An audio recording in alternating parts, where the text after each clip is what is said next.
El Señor le bendiga, hermanos, en esta noche. Estamos agradecidos con Dios por un nuevo día el cual nos ha regalado. Es un día muy especial porque seguimos siempre en las manos de Dios. Él nos está bendiciendo día tras día, nos está ayudando a seguir adelante.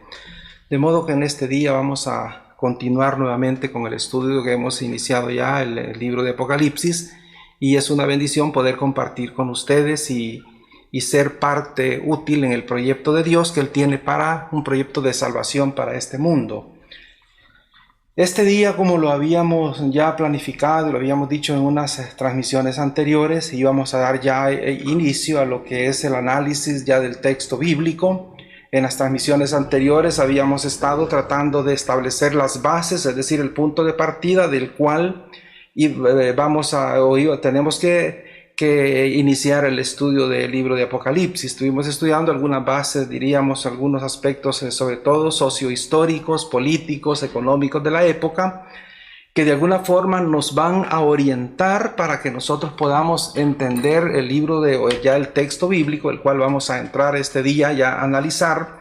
Como habíamos dicho, vamos a analizar nada más lo que sería en el capítulo 1, del versículo 1 al versículo 8, que es lo que se considera o se conoce como el prólogo que Juan nos muestra acá en el libro de Apocalipsis. El prólogo sobre todo es como una generalidad de todo el contexto que va a venir o que va a tener el contenido del libro de Apocalipsis, por lo cual este día vamos ya a analizar algunos textos bíblicos, pero siempre vamos a hacerlo tratando de tener como un punto de referencia, es decir, un punto hermenéutico de referencia, en el cual decíamos que el libro de Apocalipsis se escribe en un contexto de persecución que la dinastía Flaviana había iniciado contra la iglesia del primer siglo. Entonces debemos de tomar muy en cuenta esos aspectos que los acontecimientos, es decir, las causas que dan origen al escrito bíblico, tiene que ver para efecto de fortalecer a la iglesia que estaba siendo perseguida por el emperador de ese momento, Domiciano, que era el último de la dinastía Flaviana, y que estaba llevando una persecución prácticamente implacable contra la iglesia. Ya se habían iniciado unas persecuciones contra Nerón en el año 62, pero ya con la dinastía Flaviana se inicia una persecución un poco más agresiva, como lo habíamos explicado, y Juan él recibe de parte de Cristo, que es el agente revelador, recibe la revelación para ser transmitido a la iglesia del Asia Menor de ese momento, una iglesia que estaba siendo perseguida, como decíamos, y la finalidad del libro de Apocalipsis es transmitir fe y esperanza para la iglesia que estaba en ese momento de crisis. Eso no quiere decir que el libro de Apocalipsis no sea para este tiempo una palabra muy especial también para la iglesia. De hecho, la iglesia en este tiempo está viviendo un momento muy terrible a nivel mundial, lo que ha sucedido y está sucediendo en este tiempo en todos los países alrededor del mundo. La iglesia no está exento de esto, pero la iglesia debe de tener muy en cuenta que cuando estos eventos vayan ocurriendo es porque el momento de su redención se está acercando, y esto debe de motivar y dar fe y esperanza a la iglesia. De modo que, como decíamos, debemos de tomar en cuenta ese punto de referencia que nos va a servir para orientar y poder entender el mensaje apocalíptico que Juan quiere transmitir en ese momento, y lo que nos quiere enseñar para las generaciones actuales en este momento. Entonces, eso es lo que vamos a tomar muy en cuenta. Decimos fe y esperanza en el Cristo resucitado. Eso es la esperanza que también debe de tener la iglesia en este tiempo: fe y esperanza en que Cristo venció, y como decíamos anteriormente, Él venció dejándose vencer Él en la cruz. De modo que para entender el mensaje apocalíptico debemos estudiar también su parte retórica. ¿Qué queremos decir con esto? La retórica tiene que ver sobre todo con reglas y principios que tienden a hablar o a escribir de forma elegante. Entonces, del mismo modo que los libros proféticos, el libro funciona como una obra pastoral abierta, que es lo que nosotros vamos a ver más adelante. Entonces, eso lo vamos a notar nosotros leyendo algunos de los versículos que tenemos por allí, y vamos a citar algunos de los versículos, como es Apocalipsis 1:11, el cual nos va a decir en ese versículo: escribe, dice, en el libro lo que ves y envíalo a las 7 iglesias que están en Asia. Entonces, cuando nosotros analizamos el contexto de ese versículo, desde ese punto de vista estamos ya viendo que el libro tiene un enfoque profético literario.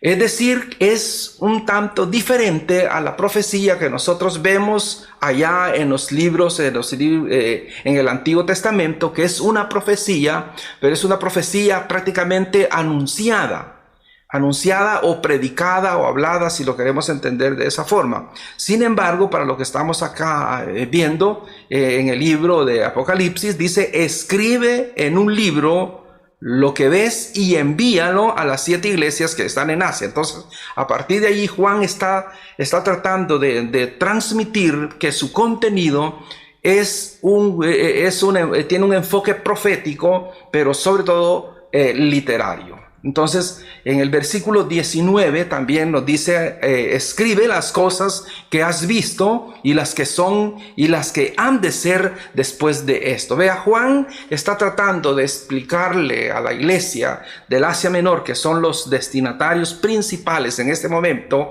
del mensaje apocalíptico, donde él está tratando de decirles que el mensaje que ellos van a recibir tiene la orden o tiene la cualidad de que Juan está recibiendo esa orden de que es Dios quien le está diciendo a él que escriba en un libro para que sea transmitido y sea enviado a las iglesias, que el cual él menciona ahí como Éfeso, Esmirna, Pérgamo, Tiatira, Sardis, Filadelfia y la Odisea.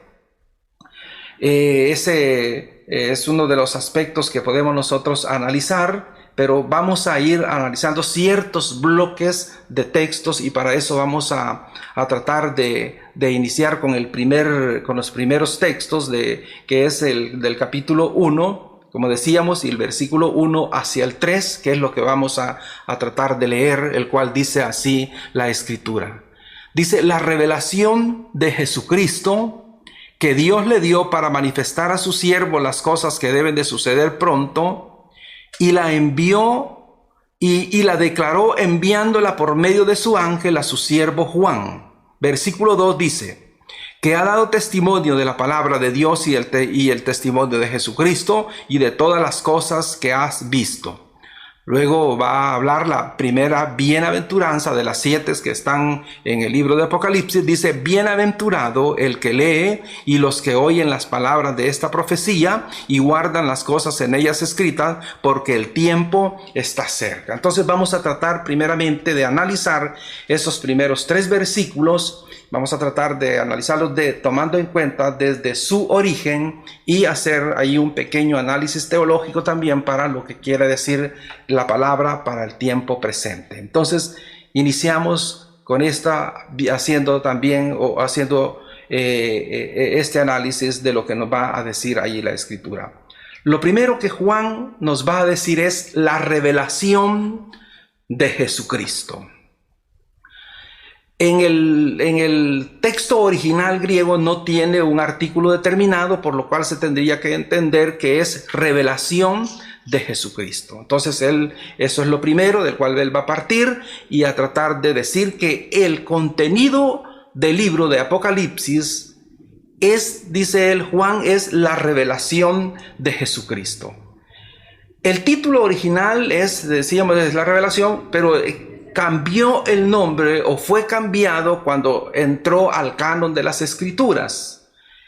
Alguien dirá: mire, ¿y por qué? Decir, en un momento pues se conocía como la revelación o revelación, pero después se le da el nombre y se le va a decir que es el Apocalipsis de Juan.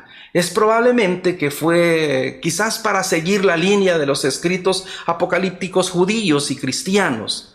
Como podemos mencionar, por ejemplo, digamos, el Apocalipsis de Esdras, el Apocalipsis de Enoc, de Baruch, el Apocalipsis de Pedro. Entonces, es posiblemente que cuando entra el Apocalipsis a formar parte del canon de las Sagradas Escrituras, pues se le cambió el título original que tenía en un principio como Revelación de Jesucristo y se le dio el nombre de el Apocalipsis de Juan. Entonces eso podemos tomarlo en cuenta para que vayamos entendiendo lo que Juan quería decir allí a sus primeros lectores y lo que él también nos quiere decir para nosotros en el momento presente. Entonces, Juan, vuelvo a repetir, dice él que es la revelación de Jesucristo.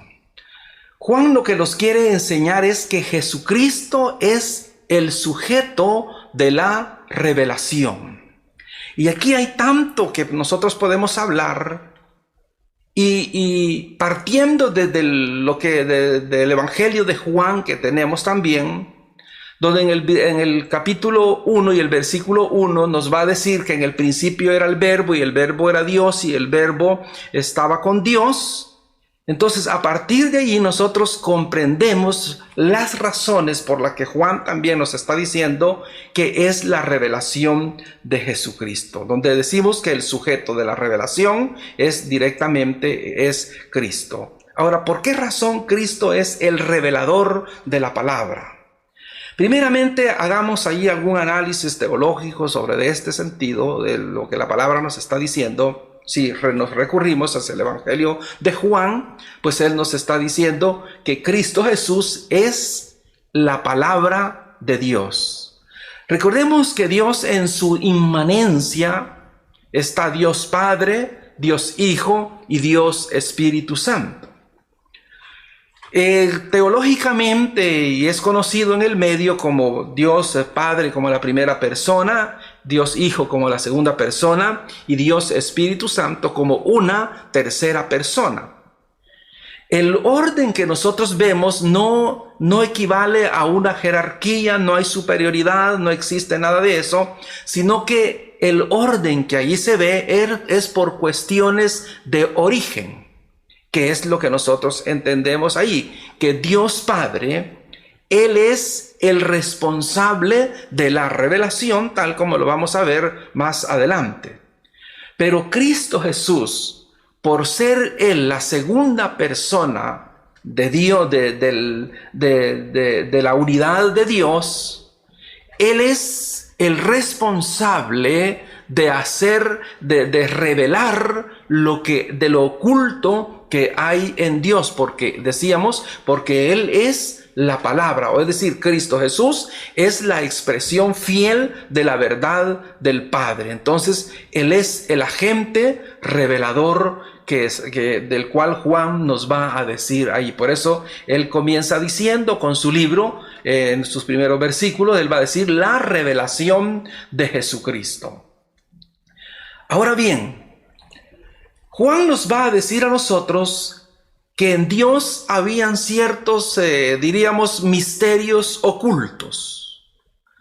Ocultos no diríamos para que no fuese del conocimiento de la persona, sino que según el proyecto de Dios, de su revelación, de lo que Él ha venido manifestándose hacia el ser humano, entonces no ha llegado ese momento. Entonces por eso es que la palabra en algún momento va a quedar oculta, tal como lo va a decir allá en Daniel en el versículo 12 y en el capítulo 12 y el versículo 4. Dice, vea la orden que Daniel va a recibir o que recibe en ese momento. Él dice así: pero tú, Daniel, cierra las palabras y sella el libro. Entonces, a partir de allí le está diciendo, mire, cierre la palabra. Es decir, Daniel recibe la palabra, recibe la revelación de parte de Dios, pero se le da la instrucción que él deje sellada, deje oculta esa palabra. Sigue diciendo, hasta el tiempo del fin.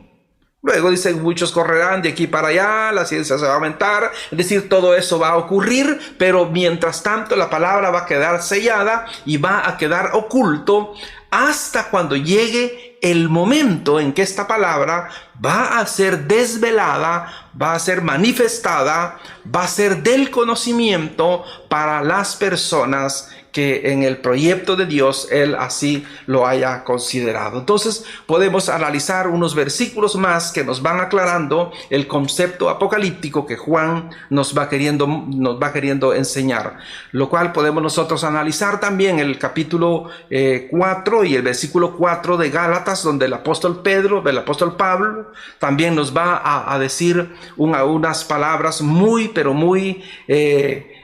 acertadas en cuanto al proyecto de Dios. Dice Pablo así en Gálatas 4:4: pero cuando vino el cumplimiento del tiempo. Recordemos lo que Dios dice a Daniel: cierra la profecía, cierra el libro hasta el tiempo del fin. Quiere decir que allí se marcó eso, pero cuando el apóstol Pablo viene y nos dice, pero vea, dice, pero cuando vino el cumplimiento del tiempo, lo que está diciendo, mire, en el proyecto de Dios, en el proceso de manifestarse y de revelarse, cuando viene ese momento, ¿qué dice la palabra? Dios envió a su Hijo, nacido de mujer y nacido bajo la ley. Por eso es que Juan está diciendo allá la revelación de Jesucristo, porque Jesucristo es el agente revelador de los misterios ocultos que hasta ese momento no habían sido revelados. Entonces vea, vamos a seguir analizando otros versículos más ahí adelante. Entonces, ¿qué es lo que Juan o qué es lo que el apóstol Pedro o Pablo nos está diciendo cuando llega el cumplimiento del tiempo? ¿Qué es lo que dice? Lo que va a suceder ahí es que Dios mismo lo que va a hacer es a entrar en nuestra esfera cognoscitiva, y Él toma parte de un cuerpo humano y lo va a hacer en la persona de Jesús de Nazaret. Ahora recordemos por qué razón todo esto. Primeramente es porque Dios, para revelarse Él hacia nosotros, no lo va a hacer de su propia experiencia, sino que lo va a hacer desde la experiencia propiamente humana. Porque nosotros tenemos una mentalidad muy mínima y muy pequeña, que es difícil de que nosotros pudiésemos haber entendido a Dios desde su experiencia. Entonces Dios toma la iniciativa y Él entra a nuestra esfera cognoscitiva y se hace presente en el mundo, y a partir de allí Él se va a manifestar o se va a revelar hacia la humanidad. Por eso dice, cuando llegó el cumplimiento del tiempo. Sigamos analizando otros versículos que nos ayudan a entender el concepto de Juan. Recordemos que estamos en Apocalipsis y estamos analizando la frase que dice Juan, la revelación de Jesucristo. Y para eso quiero que leamos Colosenses 1:26, el cual sigue diciendo Pablo ahí en ese versículo: el misterio, dice Pablo, que había estado oculto desde los siglos y edades, pero que ahora, dice él, ha sido manifestado a sus siervos. Entonces, vea usted por qué la revelación es la revelación de Jesucristo. Porque Cristo Jesús, decimos, Él es la expresión fiel de Dios Padre, o Él es el verbo de Dios, o Él es la palabra de Dios, de la cual Él va a revelarse o va a manifestarse. Entonces, lo que está diciendo Pablo ahí es que habían misterios ocultos en Dios que habían permanecido escondidos por mucho tiempo y que no habían sido manifestados, que no habían sido revelados, sino que vienen a ser manifestados y se van a dar a conocer, pero en la persona de Jesucristo. Entonces, por eso es la revelación de Jesucristo, que es lo que Juan está tratando de decir en el versículo 1. Este misterio cual, como lo veíamos nosotros ahí en Daniel, dice, había estado oculto durante muchos siglos y edades. Ocultos porque no se había llegado el cumplimiento del tiempo, tal como el apóstol Pablo lo aclara en Gálatas 4:4. Pero vamos a ver otro versículo también que nos habla ahí en Colosenses 1:27. Dice así Colosenses 1:27, a quienes Dios quiso dar a conocer la riqueza de la gloria de este misterio entre los gentiles, que es en Cristo en vosotros la esperanza de gloria. ¿Qué Pablo está diciendo? Mire, este misterio que había estado oculto, que había estado reservado en lo secreto de Dios, él va a decir, ahora dice él, fue revelado, pero fue revelado en su Hijo, nuestro Señor Jesucristo. Lo mismo sigue diciendo Daniel en algunos otros versículos más allí, como Daniel en el capítulo 8 y el versículo 26, dice así, la visión de las tardes y la mañana que se ha referido, dice, es verdadera. Y luego dice, y tú guarda la visión, porque es para muchos días. Entonces vea qué le está diciendo, vea esta visión, dice, es para muchos días. Es decir, en el tiempo de Daniel, Dios considera que no es el momento para revelar los misterios que habían estado ocultos, sino que ahora dice, los va a mantener hasta cuando llegue el momento de la revelación de Dios. Entonces, vea, por eso es que nos va a decir ahí la palabra, nos dice que es la revelación de Jesucristo. Con esto Juan lo que está tratando de dejar asentado es que lo que va a venir en el escrito apocalíptico no es una alegoría de Juan. Tampoco es es un invento de Juan. No es algo que a Juan se le ocurrió.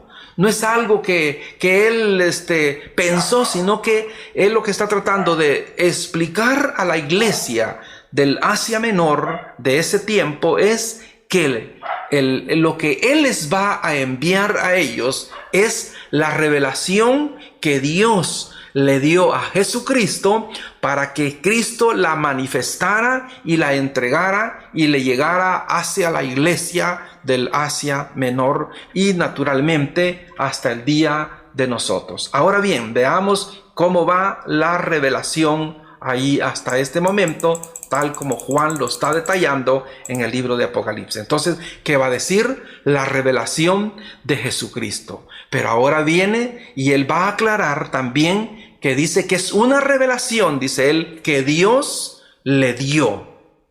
Por eso decimos, Cristo Jesús es el revelador de los misterios del Padre.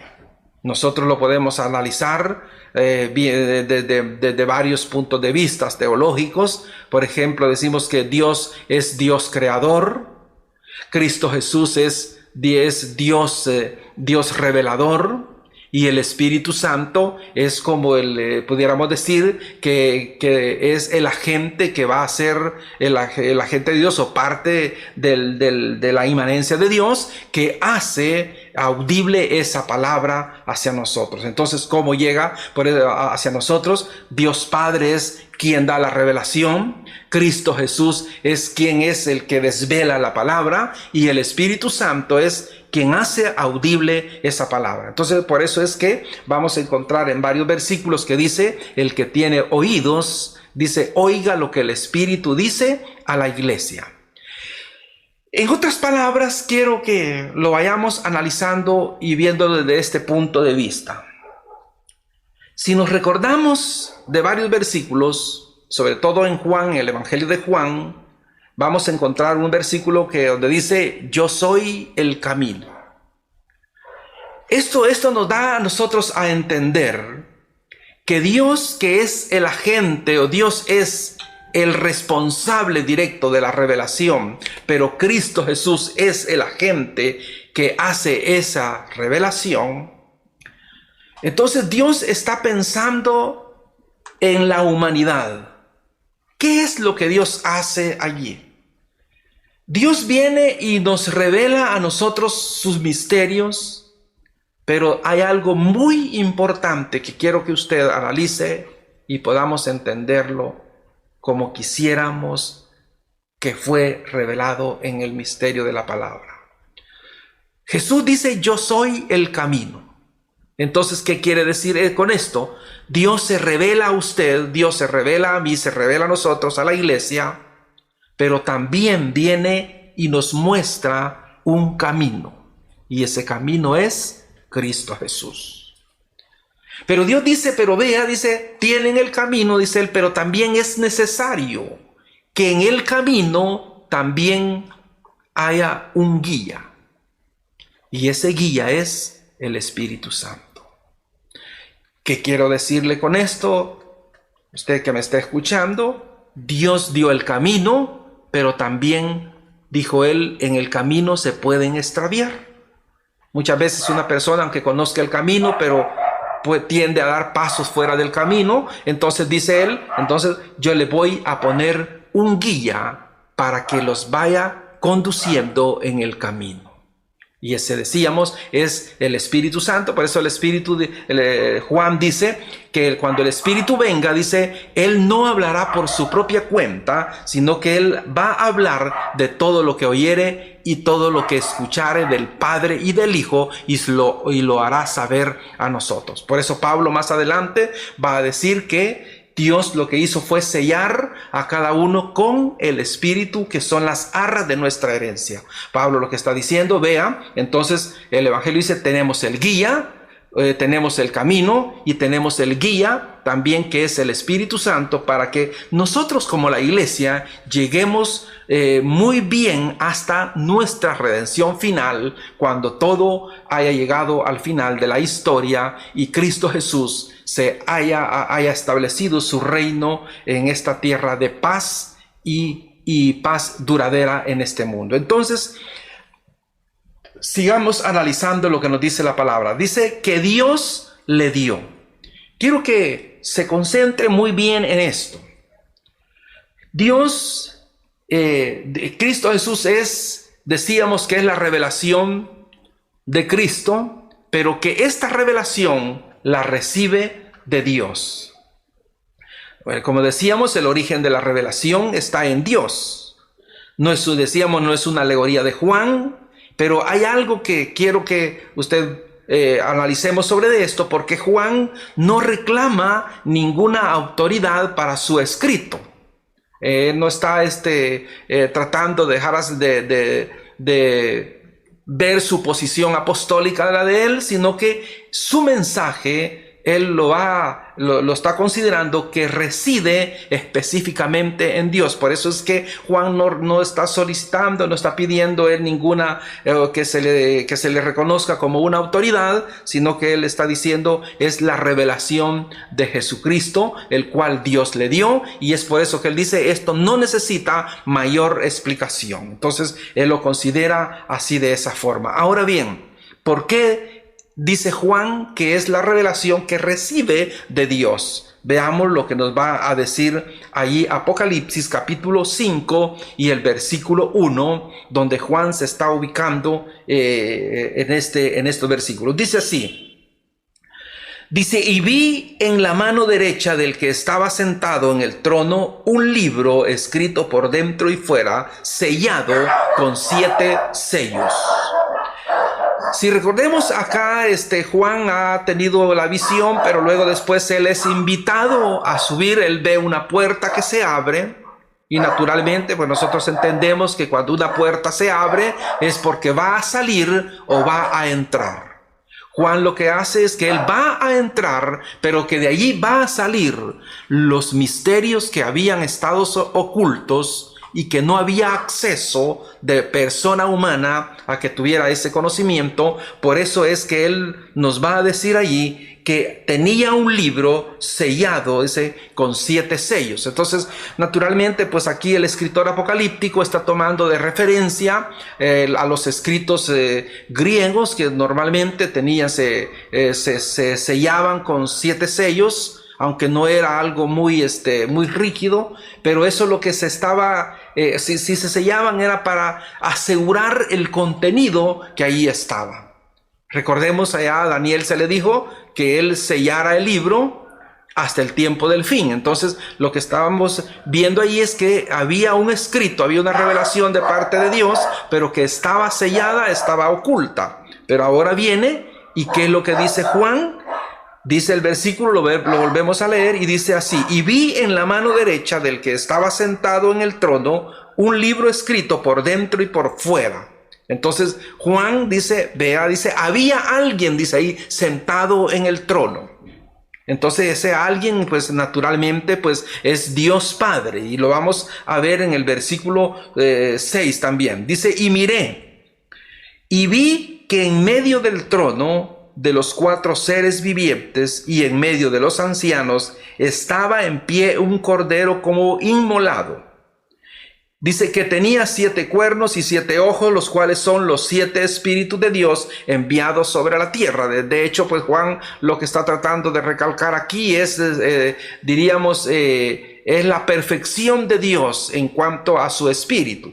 Entonces, ahora de lo que está diciendo él, que él ve que hay allí un cordero como inmolado.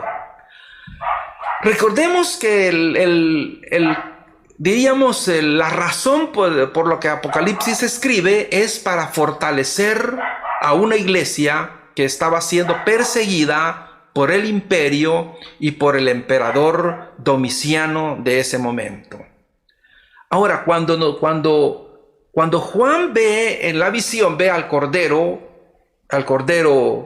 inmolado, entonces lo que él está tratando de decir, vea, Cristo venció a la oposición de su tiempo, pero él la venció dejándose vencer. Entonces le está diciendo ahí a la iglesia del Asia Menor, vea, así venció Cristo Jesús, y así pues vamos a vencer, así van a vencer también ustedes, y así puede vencer también la iglesia.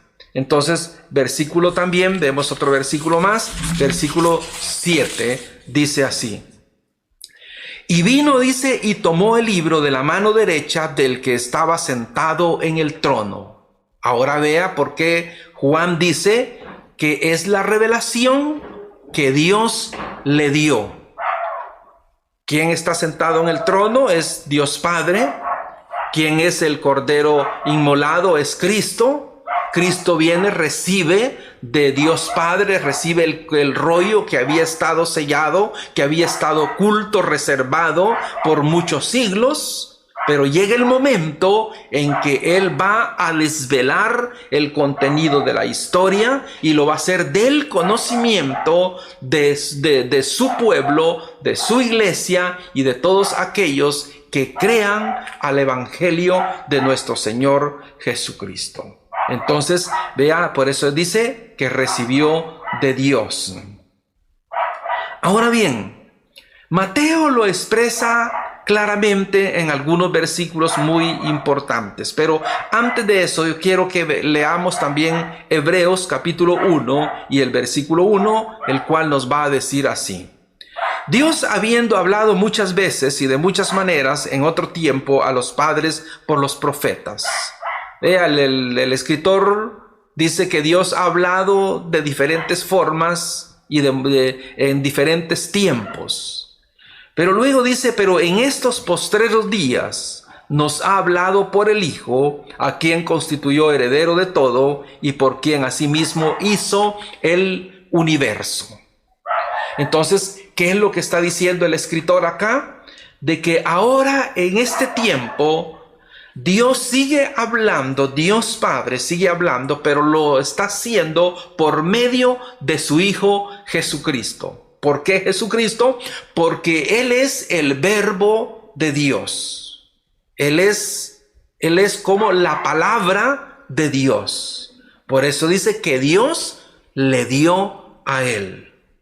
Y bien, y a quienes les va a revelar esto, lo que dice Mateo 11:25, dice, en aquel tiempo respondió Jesús, dijo: Te alabo, Padre, Señor del cielo y de la tierra, porque escondiste estas cosas de los sabios y de los entendidos, y luego dice, y las revelaste a los niños.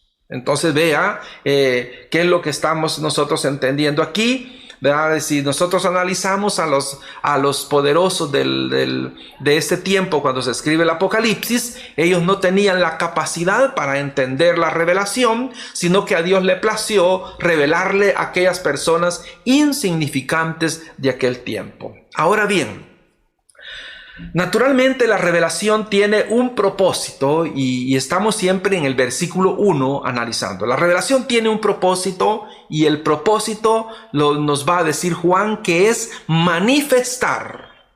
Entonces vea el orden que seguimos: la revelación de Jesucristo que recibió de Dios y para manifestar. Entonces cuando hablamos de manifestar estamos hablando de desvelar.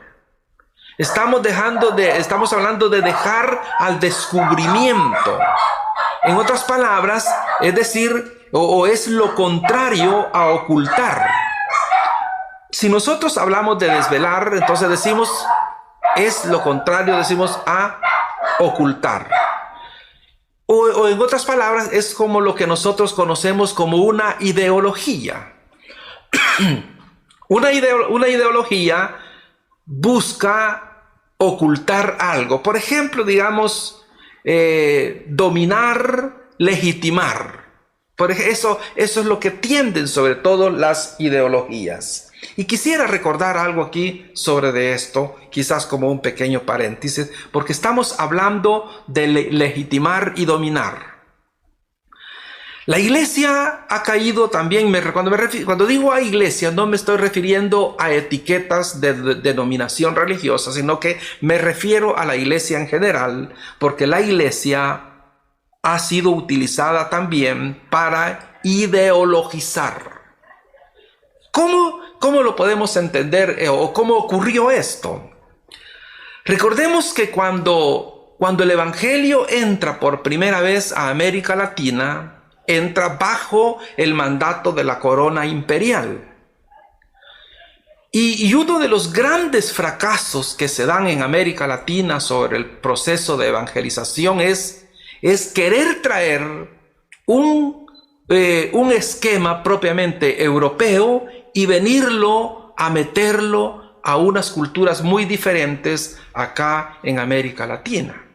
Entonces lo que pasó ahí en ese momento fue que la iglesia se une con la corona para efectos de que sus expediciones evangelísticas fueran financiadas por la corona. Pero en ese afán de querer llegar a esa unidad, lo que comenzaron a hacer es a legitimar hechos de violencia contra las culturas étnicas de América Latina. Entonces allí se perdió gran parte de la cultura que estaba acá en ese tiempo y que fuera muy útil para nosotros y el conocimiento de nuestra historia. Sin embargo, pues la iglesia comenzó a legitimar esos hechos de violencia cuando se introduce el evangelio aquí a América Latina. Entonces, por eso es que decimos que la palabra desvelar es lo contrario a ocultar, que muchas veces suceden esas cosas. Entonces, vamos a analizar quizás acá 3 verbos que me interesan, que están aquí en la palabra, y esos 3 verbos es manifestar, declarar y enviar, porque eso es lo que Juan está diciendo en los primeros versículos, que eso es lo que Dios hace al manifestar y al entregar la revelación a su Hijo, es para manifestar, para declarar y luego enviar.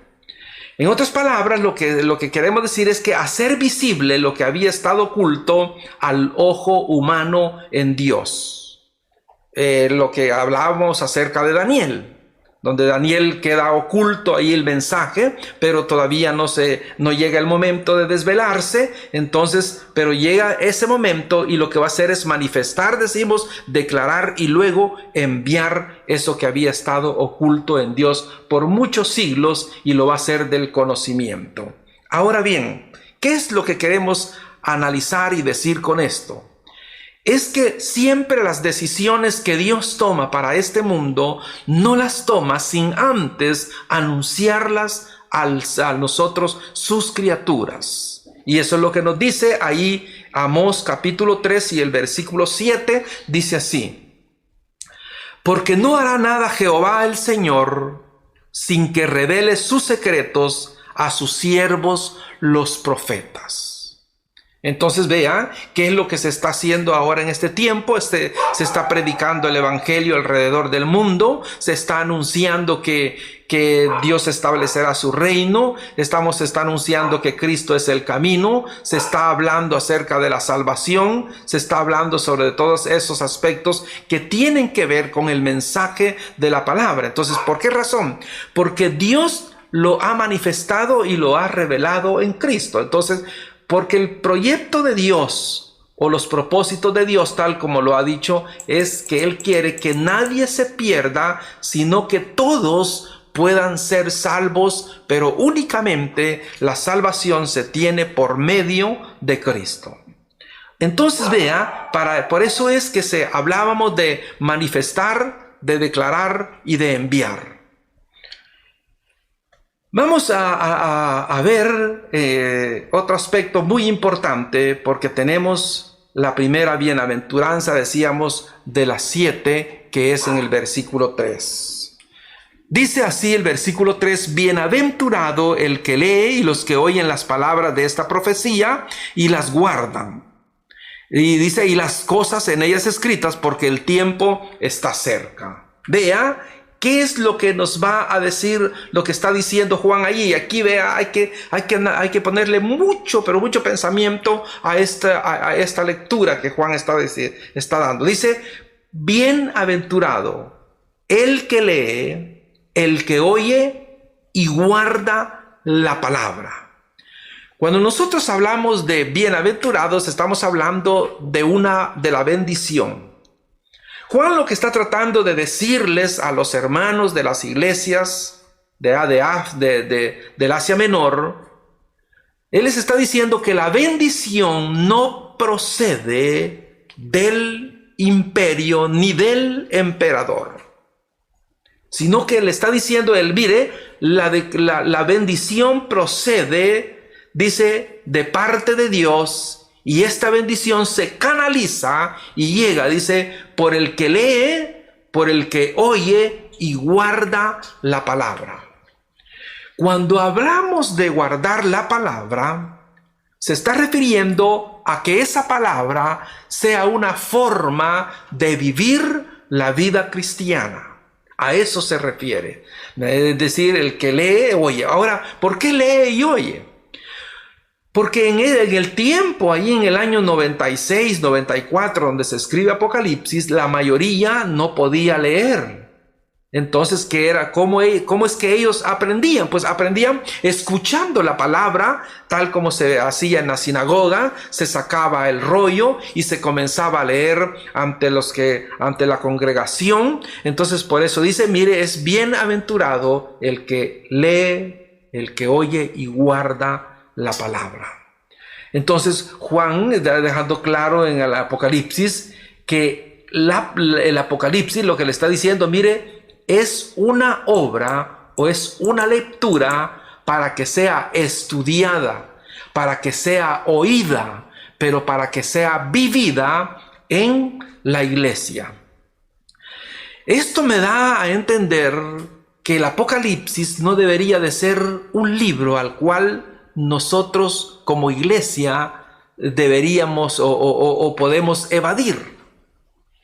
Y las razones es que en el medio eclesiástico surgen como varios, podemos decir, como varios paradigmas, donde la persona ha llegado a creer que Apocalipsis es un libro que infunde temor, que infunde miedo, pero Apocalipsis no tiene ni la menor finalidad de transmitir miedo a la iglesia, a las iglesias del Asia Menor, ni mucho menos para la iglesia de este tiempo presente, sino que el Apocalipsis lo que está buscando es transmitir fe, decíamos, y esperanza en la persona del Cristo resucitado. Por eso es que cuando vamos a analizar más adelante la visión inaugural de Apocalipsis que Juan nos comienza a transmitir, pues él va a decir y comienza a hablar acerca de la figura de Cristo, cómo es que a él se le parece. Entonces, porque Juan lo que está tratando de dejar bien claro a la iglesia del Asia Menor es que Jesús de Nazaret que aparece en los evangelios sinópticos es el mismo, pero ahora glorificado, el que aparece en Apocalipsis. Entonces, es por eso que le dice, mire, la bendición que de la persona no es del imperio, como se había tratado de hacer la propaganda. Recordémonos que en ese tiempo estaba el eslogan muy famoso allí que se llamaba la Pax Romana, donde se creía que era la paz que se vivía, era producto de las políticas militares que existían o sociales que existían en el imperio, y producto también de lo que era el emperador. Pero con esto Juan le está diciendo a las iglesias, vea, la bendición que ustedes van a recibir, no la van a recibir del imperio, ni la van a recibir del emperador, sino que la bendición la va a recibir exclusivamente de Dios Padre, cuando lee, cuando guarda y escucha la palabra. Entonces yo quiero que esto le quede muy bien claro a usted, mi estimado oyente, que en la medida que usted lea, en la medida que usted escuche, pero en la medida que usted viva y guarde esa palabra, usted va a ser una persona bendecida, aún en medio de los momentos que estamos viviendo ahora en este mundo, en medio de esta pandemia que se está viviendo. Usted puede ser una persona bendecida de Dios siempre y cuando viva en esta palabra el cual nosotros estamos hablando. Entonces, vea, usted dirá alguien, mire, ¿cómo es posible que una iglesia perseguida por el imperio y por el emperador en el año 96 podía recibir la bendición? Claro que sí, la recibieron la bendición de parte de Dios, porque ellos fueron parte de vivir esa palabra que ellos estaban recibiendo en ese momento. Entonces vean, ahora, ¿por qué razón esta palabra, por qué puede transmitir paz y puede transmitir felicidad a la persona? Porque esta palabra es una palabra que tiene vida, tal como lo dice Primera de Pedro 1:23. Vea lo que nos va a decir la palabra. Dice así el apóstol Pedro: siendo renacidos no de simiente corruptible, sino de incorruptible por la palabra de Dios, que vive, dice, y permanece para siempre. Entonces Pedro lo que está diciendo, vea, nosotros, dice Pedro, nosotros hemos vuelto a nacer, pero dice, pero nuestro nacimiento procede, dice él, de algo incorruptible. Y este nuevo nacimiento es producto de la palabra, porque la palabra, dice él, permanece para siempre. Entonces, eso es una de las grandes maravillas que la iglesia de este tiempo puede entender y puede vivir en esta palabra. Usted puede ser una persona bendecida en medio de esta situación que nosotros estamos viviendo, no solamente aquí en nuestro país, El Salvador, sino en el mundo entero que está siendo azotado por esta pandemia que muchas veces que tanto dolor y angustia está causando a las personas. Pero en medio de esta situación, tomemos el ejemplo nosotros de las iglesias del Asia Menor, que aún siendo perseguidas, aún siendo ejecutados y asesinados por el emperador y el imperio, ellos aún así sintieron la bendición de Dios. Nosotros lo mismo, en medio de esta crisis, ya no solo es una crisis biológica, sino también es una crisis económica, una crisis familiar. Esto es una reacción que viene en cadena, donde va desatando muchos problemas, pero aún en medio de esto podemos nosotros confiar en esta palabra y creer que somos bendecidos de parte de Dios. Eso es muy importante. Ahora bien, estamos claros que Apocalipsis decíamos que es la palabra revelada por Dios para la iglesia y que debemos interesarnos en escudriñar su mensaje. Ahora, ¿por qué razón?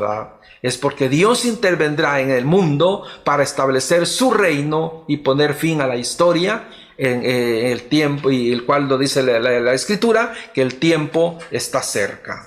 Entonces, esto quiere decir que Apocalipsis no es un libro para que usted lo evada o para que usted diga que no nos metemos con él, sino que es todo lo contrario.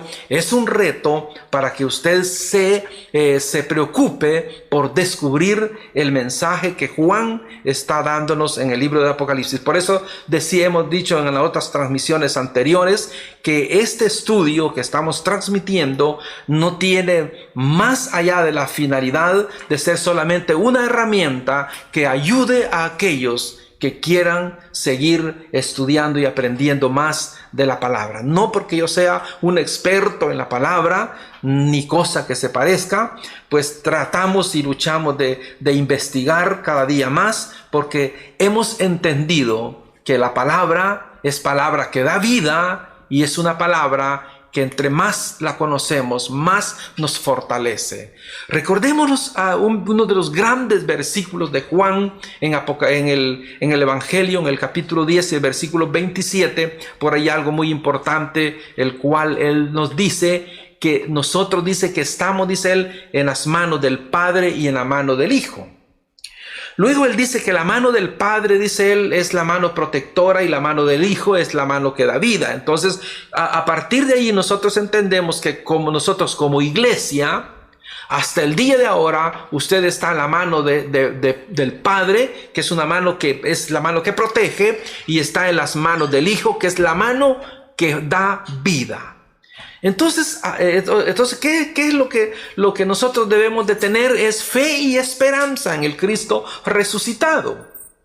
Porque Él, cuando Él resucita y luego Él asciende, o diríamos Él va a recobrar todo lo que tenía anteriormente, tal como lo dice en el capítulo 17 de Juan. Entonces es para llevarnos a nosotros también hacia esos lugares donde vamos a analizar mucha parte de esta en otras transmisiones. Ahora bien, vamos a analizar también en el capítulo 4 al versículo 6, el cual dice así: Juan a las 7 iglesias que están en Asia, gracia y paz a vosotros, del que es, del que era y ha de venir, y de los 7 espíritus que están delante de su trono, y de Jesucristo, el testigo fiel, el primogénito de los muertos y el soberano de los reyes de la tierra, al que nos amó y nos lavó de nuestros pecados con su sangre. Entonces dice el versículo 6, que es algo que muy importante que vamos a analizar, y dice: y nos hizo reyes y sacerdotes para su Dios, para Dios su Padre. A Él sea la gloria, el imperio por los siglos de los siglos. Amén. Entonces vamos a analizar en estos versículos. Primeramente, el versículo que leímos, Juan a las 7 iglesias. Lo que estamos observando allí es un saludo epistolar. Esto ya en el año 96 ya era podemos decir, como muy común en el ambiente eclesial, este saludo paulino, porque Juan está tomando la idea del apóstol Pablo también en dar este saludo epistolar. Decíamos, es un estilo ya bastante tradicional en el tiempo de Juan. Entonces, Juan lo que está pretendiendo es que no se identifica a él con mayores detalles. Es posible que Juan, aunque no sabemos qué Juan es, pero era una persona muy conocida en el Asia Menor, por eso el que solamente habla de Juan y no da mayores detalles de qué Juan es el que se está escribiendo, porque da por asentado y entendido que él es una persona muy conocida en el Asia Menor. Ahora bien, dice el versículo: gracia y paz. Cuando hablamos gracia y paz, es un saludo trinitario, donde la paz proviene de Dios por medio de Jesucristo, decimos, y no del imperio. Por eso es que él dice, en el versículo que estamos ahí viendo, dice: gracia y paz a vosotros, del que es, dice, del que era y ha de venir. Entonces, si nosotros recordamos el eslogan que decíamos de la Pax Romana, que era como un eslogan muy famoso y conocido en su tiempo, porque se creía que la paz venía del imperio. Pero vea lo que está diciendo aquí Juan a la iglesia del Asia Menor. Le está diciendo que la paz proviene de Dios. Y que el momento que ellos están viviendo la persecución imperial, que eso no debe de debilitar su fe, porque la paz no viene del imperio, sino le está diciendo la paz viene de Dios por medio de Jesucristo, y decimos, y no del imperio, como lo explica el versículo de Romanos 5.1. Veamos lo que dice Romanos 5.1. Dice: justificados pues por la fe tenemos paz para con Dios por medio de nuestro Señor Jesucristo. Entonces, ¿qué es lo que le está diciendo el apóstol Juan a la iglesia del Asia Menor? Le está diciendo, mire, la paz que ustedes tienen que vivir, le está diciendo, no es la Pax Romana que se ha venido anunciando o que se está anunciando el imperio, sino que la paz que vive la iglesia es la paz que procede de Dios y que la ha dado al mundo por medio de su Hijo Jesucristo. Juan lo que está haciendo ahí es presentando a un Dios histórico y no un Dios abstracto como lo estaban haciendo los griegos en ese momento. Entonces, desde el momento que él está hablando de que hay una paz que procede propiamente de Dios, estamos hablando de un Dios que es un Dios completa, que puede ser visible en la persona de Cristo. Ahora bien, me interesa analizar algunos títulos cristológicos que nosotros estamos analizando y viendo en el libro de Apocalipsis. Hay 3 títulos ahí que vamos a analizar así de muy breve y rápidamente. Uno de ellos es Testigo Fiel, Primogénito de los Muertos y el Soberano de los Reyes de la Tierra. 3 títulos cristológicos que Juan está tratando de decirles a la iglesia del Asia Menor y a la iglesia de este tiempo, el cual nosotros debemos también de entender. Primero veamos lo que la palabra nos está diciendo ahí en el versículo. Dice que Cristo Jesús, dice, es el testigo fiel. Analicemos esta frase que Juan nos está diciendo. Ahora bien, ¿por qué Jesucristo es el testigo fiel?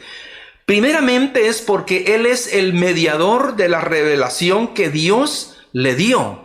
Tal como nosotros lo vimos en Apocalipsis 1.1, decíamos la revelación de Jesucristo.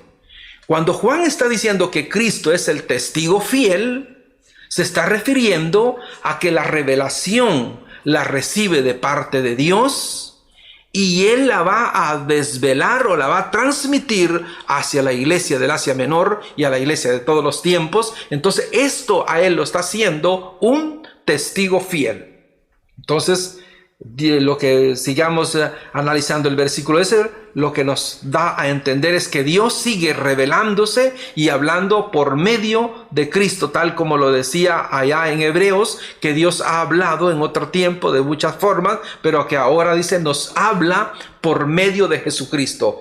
¿Quién es Jesucristo? Decimos, Él es el testigo fiel de Dios, porque Él es la máxima revelación de Dios. Si nos recordamos allá de Juan 1.18, dice que a Dios nadie le ha visto jamás, dice, pero que ha sido revelado por medio de su Hijo Jesucristo. En otras palabras, Juan, el Evangelio de Juan, lo que le está diciendo es que la exégesis de Dios la hace Cristo Jesús. Tal como Jesús le dijo a Felipe, ¿cuánto tiempo he estado con vosotros? Le dice, y todavía me dice, mire, preséntanos al Padre. El que me ha visto a mí, dijo él, ha visto al Padre. ¿Por qué razón? Porque Él es el testigo fiel. La revelación fiel de la verdad de Dios es Jesús de Nazaret, que es quien entra, decíamos, en nuestra esfera cognoscitiva para hacerse visible Dios presente en nosotros. Por eso Juan 1.14 va a decir que Dios se hizo carne, dice, y puso su tienda o habitó en medio de nosotros. En otras palabras, lo que está diciendo, mire, Dios vino como luz en Cristo Jesús, y los hombres, dice, despreciaron la luz y amaron más las tinieblas. Entonces, por eso decimos, Juan está tratando de explicar ahí, de decir que Él es el testigo fiel. Cristo, decimos, es la expresión fiel de la verdad del Padre, tal como lo dice Apocalipsis 22, 16. Por ahí hay un versículo que lo vamos a leer así un poco rápido. Apocalipsis 22, 16. Veamos lo que nos va a decir ahí este versículo así. Dice 22, 16, dice así.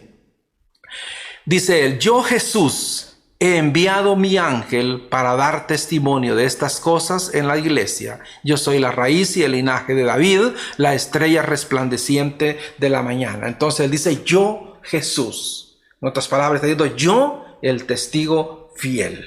Entonces vea Juan cómo está iniciando él su prólogo. Por eso que le decía a un inicio que cuando él dice la revelación de Jesucristo, él lo que está dando por asentado es que el agente directo o responsable de la revelación es Dios, que está llevando a cabo por medio de Jesucristo. Entonces él no está diciendo que es la revelación de Juan, no está diciendo que es la revelación de Pedro, ni está diciendo que es la revelación de ninguna otra persona más, sino que es la revelación de Dios que él está dando a entender y a conocer por medio de Jesucristo. Ahora bien, analicemos la otra frase que decíamos: el primogénito de los muertos.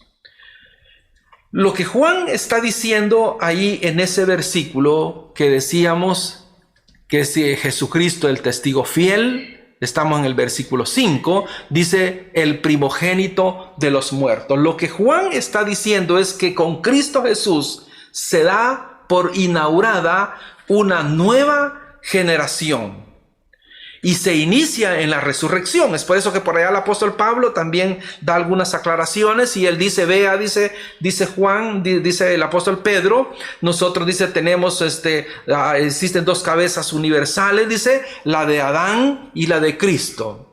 Todos, dice, en Adán hemos nacido, dice, pecadores. Todos, cabeza universal, allí Adán. Pero cuando viene Cristo Jesús, entonces otra cabeza universal, pero ahora bien, en Él nosotros somos perdonados. Entonces, por eso es que en Cristo Jesús se da por inaugurada una nueva generación y decíamos, y se inicia con la resurrección. Ahora bien, Él es el primogénito, decíamos, de los muertos. Cristo, como imagen de Dios, nos presenta ante el Padre. Yo quiero solo así rápido hablar sobre de esto. Primeramente, nosotros conocemos y se nos ha dicho que nosotros somos la imagen de Dios, y eso es una verdad, pero que necesita explicarse. Ahora, ¿por qué razón? Porque nosotros, seres humanos, somos la imagen de Dios, sí. Pero esta imagen de Dios se va perfeccionando en la medida que nosotros vivimos la vida de Cristo. En otras palabras, la imagen perfecta de Dios es Cristo. Entonces nosotros venimos a ser imagen de Dios, pero en Cristo. En otras palabras, tal como lo va a escribir el apóstol Pablo y lo va a decir, es que el proyecto de Dios es llevar a la imagen del ser humano a la perfección, pero lo va a llevar únicamente por medio de la persona de su Hijo Jesucristo. ¿Qué es lo que quiero decir con esto? Es que nosotros, los seres humanos, somos la imagen de Cristo, y Cristo es la imagen de Dios. Entonces nosotros somos la imagen de Dios, pero por medio de la imagen perfecta que es Cristo Jesús. ¿Cómo lo vamos a entender nosotros este versículo? Pues lo vamos a entender con un versículo que está en 2 de Corintios capítulo 3 y el versículo 18, el cual el apóstol Pablo lo va a explicar así. Dice así el apóstol Pablo: por tanto, nosotros todos, vea todos, no está dejando a nadie afuera, mirando a cara descubierta como en un espejo la gloria del Señor, somos transformados de gloria en gloria en la misma imagen como por el Espíritu del Señor. Pablo está diciendo, nosotros vamos a alcanzar la perfección, pero la vamos a alcanzar únicamente en Cristo, porque Él es el primogénito de los muertos, quien inauguró una nueva generación en su resurrección, tal como lo vamos a ver en el proceso de inauguración, donde Cristo aparece en medio de los 7 candeleros que se pasea, que representa a las 7 iglesias, donde nos está diciendo es que Cristo se mueve en medio de la iglesia.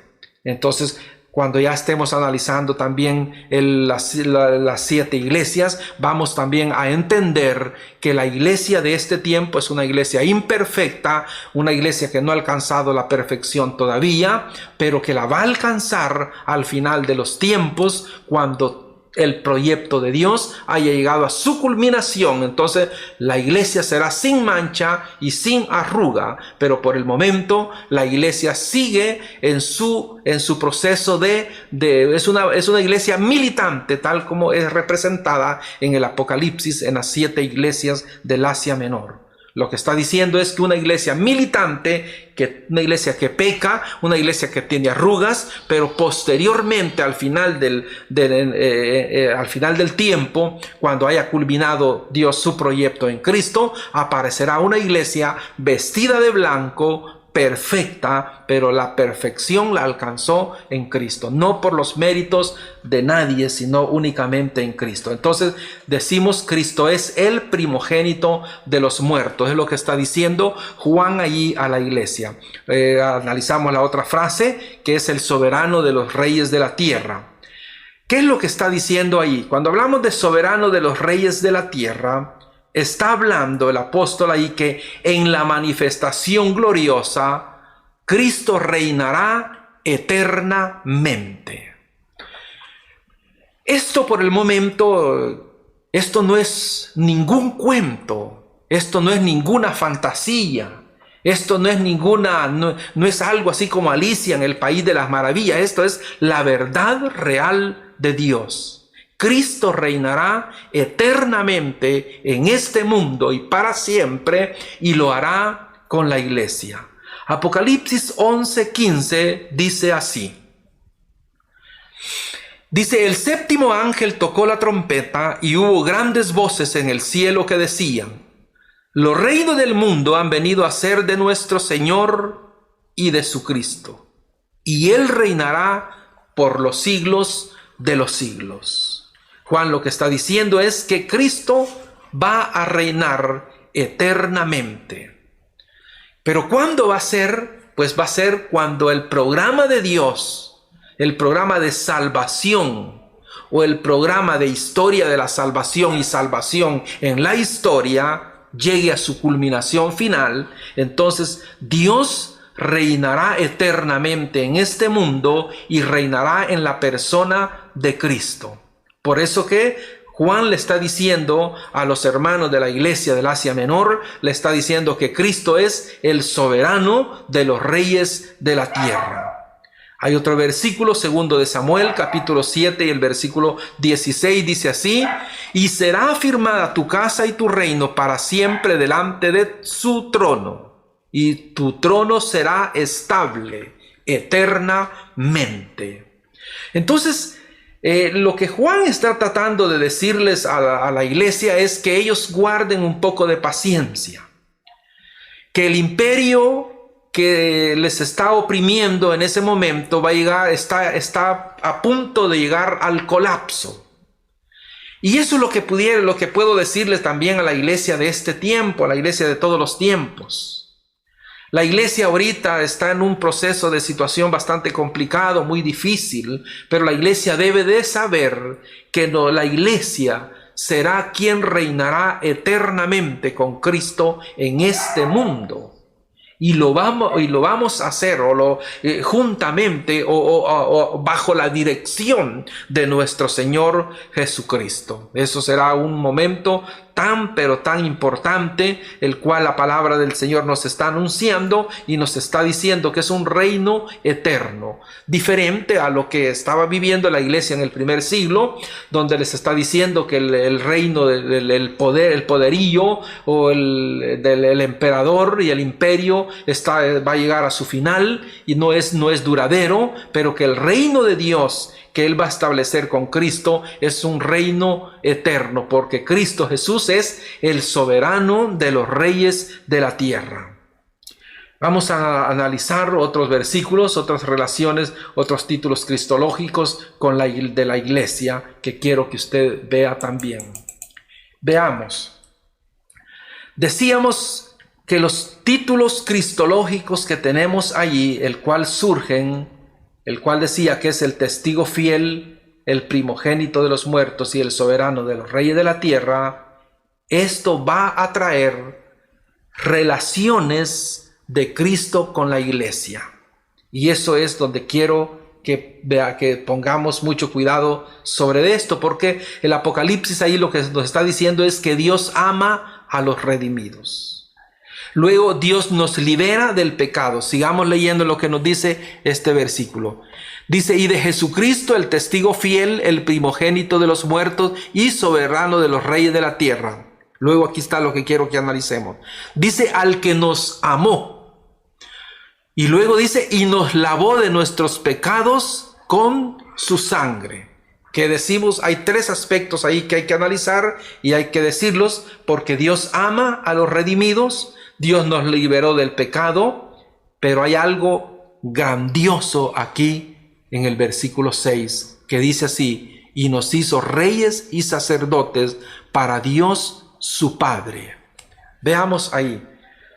Cuando decimos que Dios ama a los redimidos, podemos nosotros leer también Romanos 5:5, el cual dice así. Dice, y la esperanza no avergüenza, porque el amor de Dios ha sido derramado en nuestros corazones por el Espíritu Santo que nos fue dado. Así dice el apóstol Pablo, que cuando dice que el Espíritu fue derramado, estamos hablando que el Espíritu de Dios viene a este mundo y se desborda sobre nosotros, y con esa capacidad que Dios tiene para amar, nos amó a nosotros en Cristo. Entonces vea, por eso que Juan está diciendo en este versículo que estábamos leyendo, que él dice que nos amó. Entonces, ¿qué es lo que le está diciendo a la iglesia del primer siglo, a los hermanos que están siendo perseguidos por Domiciano y por el imperio? Le está diciendo, mira, que aunque el imperio a ustedes no los quiera, aunque el imperio los quiera asesinar, los quiera ejecutar, lo que le está diciendo, Dios a ustedes los ha amado. Y Dios sigue amando a la humanidad porque el Espíritu de Dios, dice, fue derramado. Por eso es que cuando Jesús está con los discípulos allá en el Monte de los Olivos y la pregunta de ellos le dice, mire, ¿restaurarás el reino de Israel en ese tiempo? Luego Dios les va a decir, mire, no les toca a ustedes saber los tiempos de estos, pero dice, pero vendrá sobre ustedes el Espíritu Santo, dice, y luego me serán testigos en Judea, Samaria y hasta lo último de la tierra. Entonces Jesús lo que le está diciendo, vea, no es el momento todavía el cual se está esperando, pero va a haber abundancia de Espíritu, porque el amor de Dios se ha derramado sobre el mundo, pero sobre todo sobre aquellos que crean al Evangelio de nuestro Señor Jesucristo. Lo otro es lo que dice que nos libera del pecado, tal como dice Isaías 53:5, dice, mas él herido fue por nuestras rebeliones, molido por nuestros pecados, el castigo de nuestra paz fue sobre él. Y luego dice Isaías, y por su llaga nosotros fuimos curados. Entonces vea esto desde antes, desde siglos atrás, pues el profeta Isaías ya visualizaba el momento en que Dios liberaba del pecado de una vez por siempre a todo aquel que le reciba. Pero ahora bien, como decíamos que las relaciones cristológicas o los títulos cristológicos van a darle a la iglesia o va a tener relación con la iglesia. Luego, ¿cuál es la primera relación? Decíamos que nos ama, nos ha liberado del pecado, pero algo es muy importante, que nos constituyó reyes y sacerdotes para Dios. Recordémonos que en el tiempo levítico, para llegar a ser sacerdote, tenía que pertenecer a la tribu de Leví. Ahora bien, pero ahora dice, todos los que le han recibido y todos los que creen, ahora todo esto, todo lo que Dios hizo en este mundo con Cristo, vino a nosotros y nos llevó a ser parte y a ser reyes y sacerdotes de Dios. O sea que en el momento cuando Dios establezca su reino eternamente en este mundo, nosotros estaremos con Cristo Jesús y Él nos ha constituido para ese reino, dice, reyes y sacerdotes.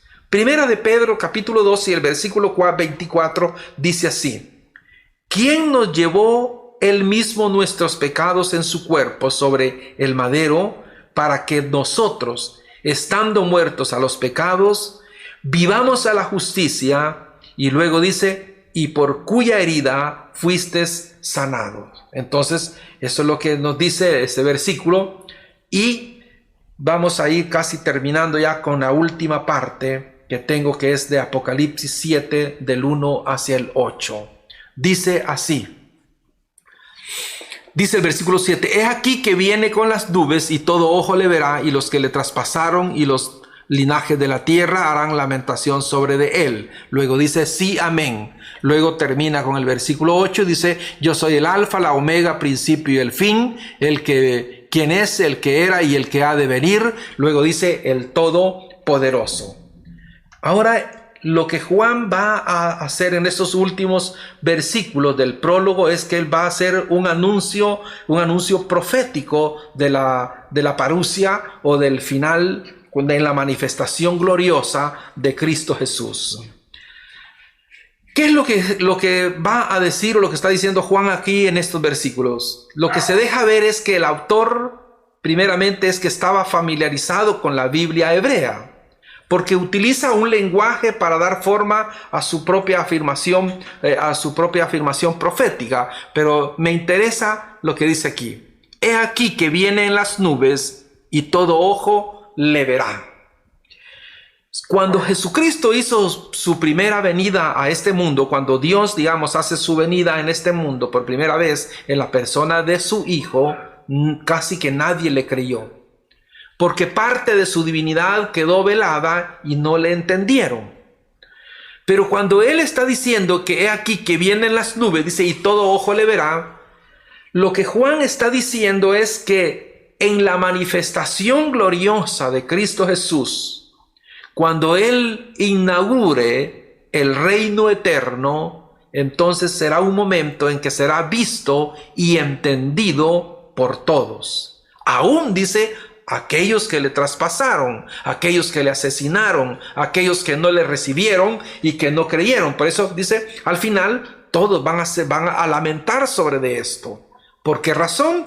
Porque en el momento presente en que estamos viviendo, es un momento que que parece esto como algo como cuento nada más, pero cuando llegue el momento de la revelación de Dios, entonces dice, sí, las personas lo van a entender. Veamos lo que dice Daniel capítulo 7 y el versículo 13, dice así. Miraba yo en la visión de la noche, y he aquí con las nubes del cielo venía uno como un hijo de hombre, que vino hasta el anciano de día, y le hicieron acercarse delante de él. Entonces luego dice Zacarías 12:10, dice, y derramaré sobre la casa de David y sobre los moradores de Jerusalén espíritu de gracia, de oración, y mirarán a mí, a quien traspasaron, y llorarán como se llora por un hijo unigénito, afligiéndose como que se aflige por el primogénito. Entonces, por eso decíamos que en una de las transmisiones anteriores decíamos que el escritor apocalíptico es alguien que está escribiendo en griego, pero se ve que como que si piensa en hebreo, porque hace traducciones del hebreo hacia el griego.